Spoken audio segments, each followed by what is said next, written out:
এদিকে সারা দেশেও জোরে সোরে বইছে ভোটের হাওয়া। নেত্রকোনা নির্বাচনী খবরাখবর জানতে সরাসরি যুক্ত হচ্ছি প্রতিনিধি মনোরঞ্জন সরকারের সাথে।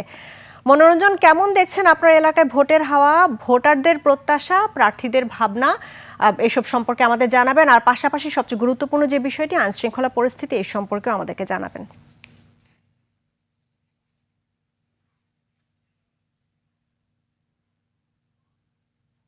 10টি উপজেলার মধ্যে 5টি নির্বাচিত আসন রয়েছে।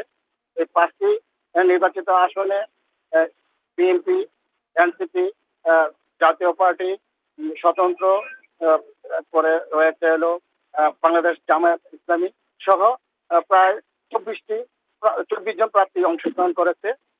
নেত্রকোনায় 5টি আসনে মোট ভোটার সংখ্যা রয়েছে 20,44,000 জন। তার মধ্যে এক আসনে হেভিওয়েট প্রার্থী ব্যারিস্টার কাইসার জামাল, নেত্রকোনা 4 আসনে রয়েছে হেভিওয়েট প্রার্থী স্বরাষ্ট্র প্রতিমন্ত্রী লুৎফুজ্জামান বাবর। তারা মাঠে কাজ করতেছে। তবে এছাড়া নেত্রকোনায় প্রচার প্রচারণা কম থাকলেও প্রতিবার মাঝে হয়তো আরো সরগম হয়ে উঠতে পারে। এখন আমি একজন সাধারণ ভোটার সাথে কথা বলবো নেত্রকোনার নির্বাচনী ভাবনা নিয়ে।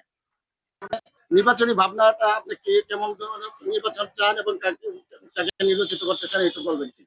ইটিভিকে ধন্যবাদ। আমরা নেত্রকোনাবাসী অধীর আগ্রহে বসে আছি। দীর্ঘ 17 বছর পর আমরা একটা ভোট দিতে পারবো, এই আশায় আমরা বসে আছি। 17 বছর পর ভোট দেওয়ার জন্য বসে আছে, কিন্তু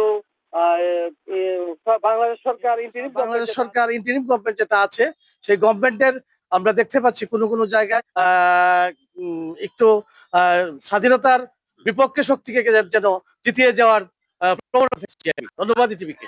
আইন শৃঙ্খলা আইন শৃঙ্খলা পরিস্থিতি ভালো। নির্বাচনী যে একটু নির্বাচনের আমেজটা এখনো শুরু হয়নি নেত্রকোনায়। নির্বাচনের আমেজটা শুরু হবে প্রতীক বরাদ্দের পরপরই। আর কিছুটা হয়েছে। এই ছিল নেত্রকোনা নির্বাচনী পরিস্থিতি। মনোরঞ্জন, আপনাকে ধন্যবাদ।